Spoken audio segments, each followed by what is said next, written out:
मी स्वतःसाठी टाळ्या वाजवल्या. कारण शपथ सांगते, कारण की तो कॉन्फिडन्स वेगळा असतो एवढं लक्षात घ्या. आणि ते आल्यानंतर ज्यावेळेस मी बिझनेसला इथं सुरुवात केली त्यावेळेस सर आपल्याकडे लोक आहेत आपल्याकडे चिकन लोक आहे, लोकांचं पोटात आहे म्हणतात. पहिले 2 दाखवतो पहिले 2 एक माझ्या मेडिकल मध्येच पार्टनर आहे आणि दुसरा एक सर्व्हिस विभाग मध्ये काम.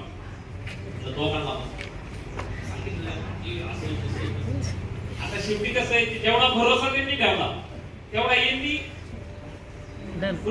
आलो पण नंतर ठेवला. सुरुवात झाली, त्यांना कळलं की नाही उद्या घरी येतात ते काम करतात ते तिथं दिसतंय नाही का हळूहळू हळूहळू. आणि मग त्यांनी एक फॉर्मॅलिटीज एक मित्र म्हणून एक मित्राकडे बघून त्यांनी पैसे आणि तू जवळचा मित्र आहे त्यांच्यात काही झालं असेल डिस्कशन